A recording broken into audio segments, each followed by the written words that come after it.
আসসালামু আলাইকুম। Microsoft office 2019-এর তৃতীয় পর্বে আপনাদের সবাইকে স্বাগত। আমরা গত পর্বে দেখছিলাম যে মার্জ এন্ড সেন্টার অপশনটা, যেটা এখানে আমরা দেখছিলাম, এটা আমরা আজ পরে দেখবে নাম্বারিং অপশনের যেটা অপশনগুলো আছে নাম্বারিং এ সেগুলো। এখন দেখেন আমরা যদি একটু দেখি নাম্বারিংটা, আমরা একটু লিখি এখানে। সাপোজ আমরা লেখাগুলো একটু মুছে দিই, এখান থেকে একটু আনমার্স করি। আচ্ছা, আমরা একটু যদি লিখি, দেখি এখানে কি আছে। আমরা লিখলাম নাম, আমরা কোনো একটা সংখ্যা লিখি এখানে, তাই না? আমরা যদি লিখি 12, 15, 17, 19, 20, এরকম আমরা কিছু সংখ্যা লিখলাম। এখন দেখেন এখানে জেনারেল লেখা আছে। জেনারেল সাধারণত আমরা লিখলে যেভাবে থাকে সেভাবে এখানে আছে, জেনারেল লেখা আছে। এখন আমরা লেখাটাকে যদি আমরা বিভিন্ন ইসে করতে যাই, এখানে যে ড্রপ ডাউন আছে এটাতে যদি আমরা ক্লিক করে দেখেন জেনারেলটা থেকে নো স্পেসিফিক ফরম্যাট আছে। আমরা ডিফল্ট যেভাবে লিখি আমরা এখানে, এখানে দেখেন আমরা চাচ্ছি কি লেখাটার দুই পাশে, লেখাটার পাশে কি হবে, লেখাটার পাশে দুইটা দশমিক থাকবে, তারপরে দুইটা শূন্য থাকবে, তাই তো? এরকমটাও যদি আমরা চাই তাহলে কি হবে, আমরা লেখাগুলো কিন্তু সিলেক্ট করতে পারি। সিলেক্ট করার পরে অথবা আমরা যদি ফাঁকা একটা কলাম, পুরো কলামটা সিলেক্ট করলাম। সিলেক্ট করার পরে এখান থেকে যদি আমরা নাম্বারিংটা সিলেক্ট করি, নাম্বারিং এই শুধুমাত্র এটা নাম্বারিং এ সিলেক্ট করি, দেখেন নাম্বারিং এখানে চলে আসছে। আমরা এখানে লিখি 10, নিচে আসলাম, দেখেন লেখার সাথে সাথে কি আমার দশমিকের পরে দুইটা শূন্য দেখা যাচ্ছে, তাই তো? এখন তারপরে আছে কি, দেখেন আমরা আরো একটা কলা এখানে, তারপরে কি আছে, কারেন্সি। কারেন্সি বলতে কি, আমরা একটা দেশের টাকা, তাই তো? একটা দেশের টাকা, তাইলে টাকা যদি সিম্বল কি হবে আমাদের, অটোমেটিক্যালি আমাদের যেটা আমরা লিখবো তার উপর আগে একটা সিম্বল চলে আসবে, ডলার সাইন। ডলার সাইন যেটা বলে ওইটা চলে আসবে। তাহলে আমরা এখানেই আমরা ব্যবহার করি, এটার উপরে ব্যবহার করি। তাহলে আমরা এখান থেকে নাম্বারিং এ যে ক্লিক করি, এখান থেকে যদি আমরা কারেন্সিতে সিলেক্ট করি, দেখেন আমাদের যা ছিল তাই আছে। শুধুমাত্র আহ, যে সংখ্যাটা আমরা লিখছিলাম তার আগে কি হয়েছে, একটা ডলার সাইন আসছে। তার মানে কি আমাদের ওইটা টাকায় কনভার্ট হয়েছে, ডলারে কনভার্ট হয়েছে, তাই তো? এখন এটার পরে যে আমরা আরো একটু ই করি, অ্যাকাউন্টিং আছে এখানে, কারেন্সি আর অ্যাকাউন্টিং দুইটা একই কাজ, ঠিক আছে? এখন আমরা যদি একটা ডেট, আমি মনে করি এখানে একটা ডেট লিখবো, ডেটটা কি হবে আমাদের এখানে ডেট হবে। তাহলে আমরা এটা সিলেক্ট করলাম, এখান থেকে এই যে short date and long date দুইটা অপশন আছে, দেখেন।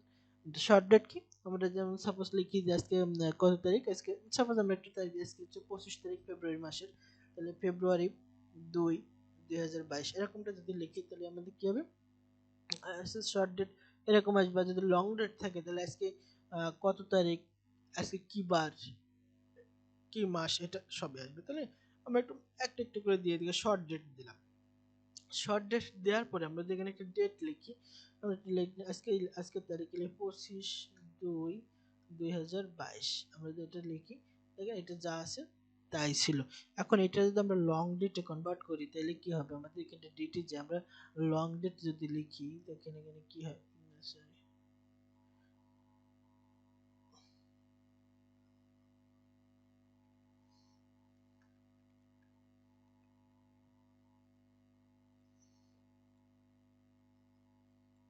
আচ্ছা আমরা এখানে এইটাতে করি, এটাতে লং ডেট, এখান থেকে লং ডেট সিলেক্ট করি। লং ডেট সিলেক্ট করলে কি হবে, আমাদের এখানে আহ,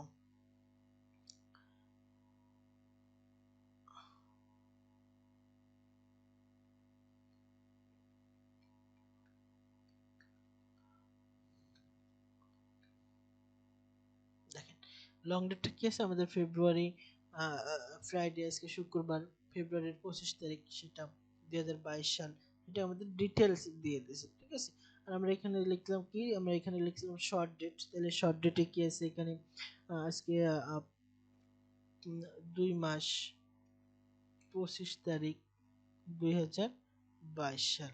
তাহলে দেখেন এখানে আমাদের কি আছে, এখানে আমরা লং ডেট পরে সিলেক্ট করছিলাম, এখানে লং ডেট হয়তো দেখাবে হয়তো বা মেবি, হ্যাঁ।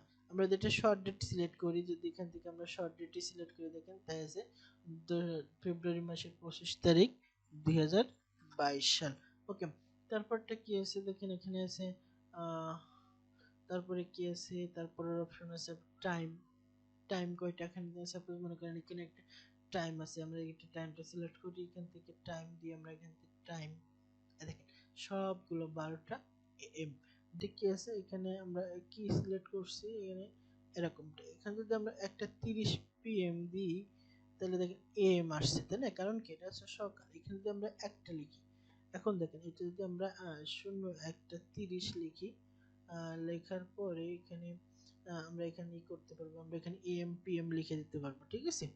এখানে আমরা পিএম লিখবো, আমাদের এটা ম্যানুয়ালি লিখতে হবে, এটাই, ঠিক আছে? তাহলে আমরা টাইমটা কি বুঝলাম। টাইমের পরে কি আছে পার্সেন্টেজ, বা এখানে আমরা একটু ভ্যালু আমরা একটু ভালোভাবে বুঝি। যেখান থেকে নাম্বারিং অপশন আছে, এখন দেখেন আমরা নাম্বার লিখছিলাম, কোথাও যেন লিখছিলাম, তারপর আবার লিখি। আমরা আর একটু ব্যাকে যাই, যেখানে নাম্বার লিখছি, নাম্বার লেখার পরে আমাদের এখানে কি করছিলাম, আমরা এখান থেকে নাম্বারিং দেওয়ার পর এরকম ছিল, তাই তো 10.00। তা আমরা করি এখান থেকে আমাদের, আমরা চাচ্ছি যে আমাদের এই যে কিন্তু ডিফল্ট ভাবে দুইটা আসলো দশমিকের পরে, আমরা নিজেরাই ই করব, যে সিলেক্ট করব বা নিজেরাই ডিসিশন নেব যে আমার দশমিকের পরে কয়টা সংখ্যা আমি দেখাবো বা কয়টা সংখ্যা থাকবে, তাই না? তাহলে কি করতে হবে, আমাদের নাম্বারিং এখানে যেতে হবে, এখানে যে এখান থেকে যে তোমার কি বলে এই যে ডেসিমেল প্লেস কি আমার দশমিকের পরে কয়টা সংখ্যা আমি ই করতে ইউজ 100, এখানে 100টা পর্যন্ত ইউজ করা যাবে।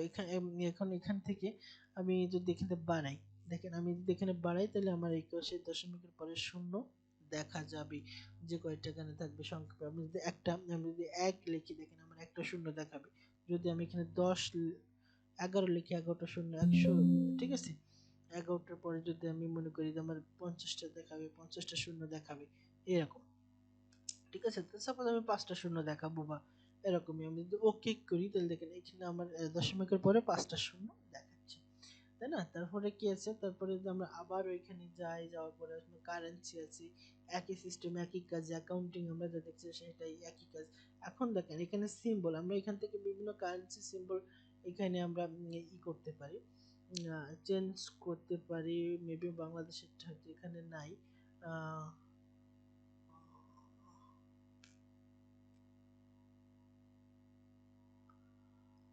এই যে বাংলাদেশ, আমরা যদি বাংলাদেশের টাকা সাইন দিতে চাই, আমরা এখান থেকে বাংলাদেশটা সিলেক্ট করতে পারি, বাংলাদেশের টাকা সাইন, ওকে।